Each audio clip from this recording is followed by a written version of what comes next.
Royal greetings, Empire.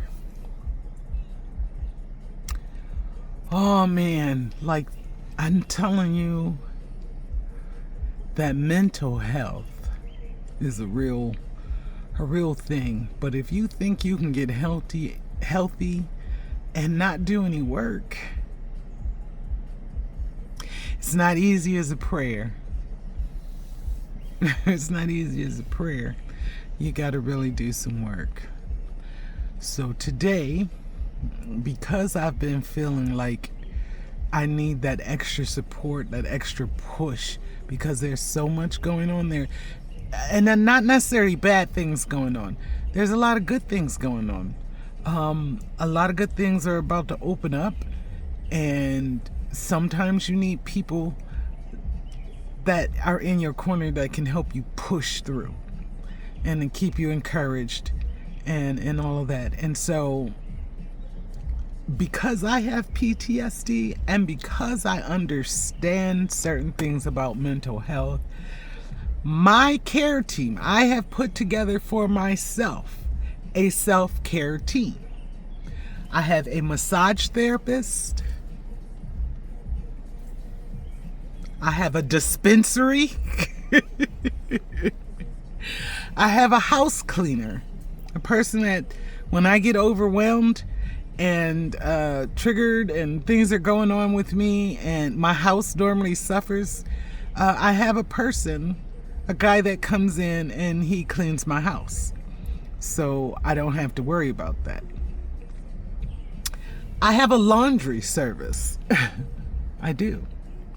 I have a laundry service. If you live on that frequency of trauma called catastrophic, these might be some people you need on your team. Because life can get overwhelming and the everyday things of life go undone when there's trauma happening or when there's triggering going on. So today I'm out because I've added a new person to my self-care team. And her name is Natasha Clark. She is my new therapist. Now, since the accident, over the years, even before the accident, I had a therapist. I believe in taking care of my mental health. I believe in mental health professionals. I understand why people that look like me are skeptical of mental health professionals, and that's why I became one, and that's why I encourage African American students to go into mental health care, because we need mental health care in our communities. We need people we trust. We need people we trust. It's not that we don't have them we need people that look like us, that we trust, that understand our experience, because there's more than just what's going on. And so today I got a really good, this was our first face-to-face meeting. And so I'm actually about to start what's called, I've been through it before, but I'm triggered, so I'm going through it again. It's called EMDR therapy, and it's for people with post-traumatic stress disorder. And the reason I wanted to get in therapy, because if you have complex PTSD, that means you have PTSD. Your brain has had to make other pathways of dealing with things in your life when it come up. Now, there are people that have acute PTSD. At some point, all of us may go through some acute PTSD, but complex PTSD is when you live with it, meaning you have gone through so much trauma in your life that you live with PTSD. I have complex PTSD. I live with it. So I have a plan, a self-care plan to deal with it. And so I now have gotten me a new therapist. And I don't want to sound prejudiced or anything, but I specifically requested a black woman who was older. Why? And not that I've had, look, my favorite therapist I had, her name was Sherry. She was a beautiful, like, we were like soul sisters.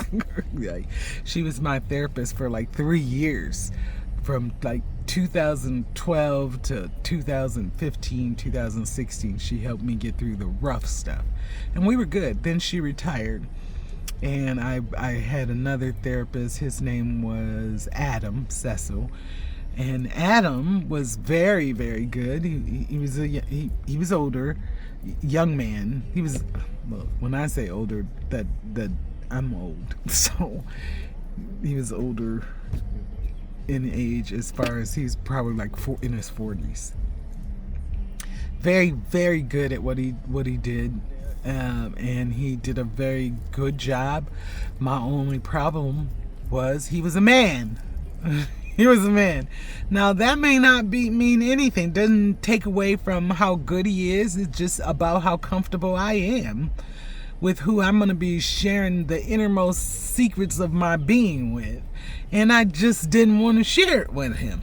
And then my next therapist was after my son died, so I literally had to have some really deep. That was my first time with EMDR, but and cognitive behavioral therapy. He did like, he was messing with my mind. Excuse me. He was literally walking through my mind, and literally would have me sitting there in tears, remembering things from my past, and walk, and it could sometimes get a little overwhelming going through trauma therapy, but it's necessary. And so he got me through. I think I saw him for a whole year, but he was I think the guy was probably only 25. And I just feel comfortable with somebody older, somebody older. And her being a black woman to me is a bonus. That just means to me that you understand some pretty groundwork things about me as a black woman. You know what do you call it? The word won't come to me. But I'm going to tell you, it's a good thing to really sit down if you have PTSD. Really sit down and think about who's around you, who's helping you, and put you together a team. Now, it doesn't have to be as a professional. I'm a professional life coach. I'm a professional life coach, board certified.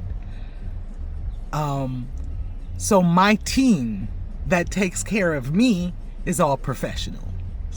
They're all professionals. That way I know I'm getting the help I need, so when I go to help somebody else, I'm good. I'm good with them. And I'm also learning things. I'm also learning. I'm a scientist of psychology, so I understand that in trauma, trauma happens to your brain. You see what I'm saying? And it changes the pathways of your brain. And sometimes your brain has to relearn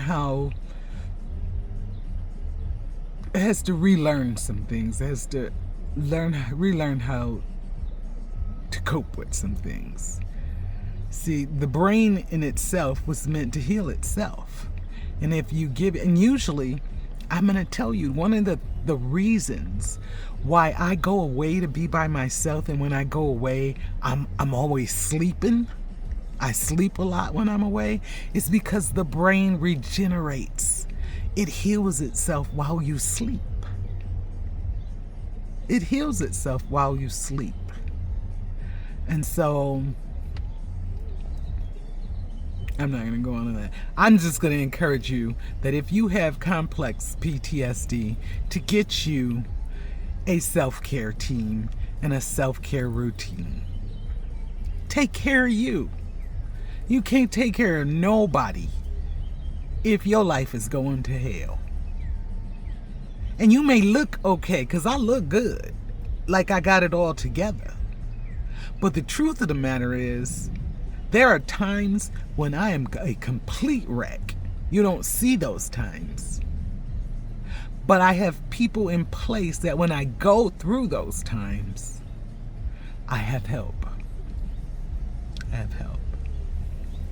I love you all. This was just a quick one because I just came out of my new therapist's office and I felt like I wanted to have a healthcare moment to encourage you all to seek out help when you need it. Mental health is a real issue.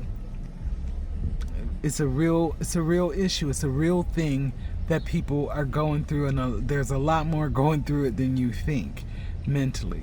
Men, women, children, there are a lot.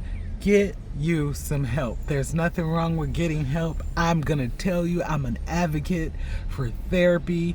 I have a psychiatrist, I now have a therapist, and I have a coach. I tell you that. Get the help you need. You say, Audrey, how do I reach you? Now, I will put up my business page sometime in July. I am not taking new clients right now. I'm not. I got too many that I'm dealing with right now.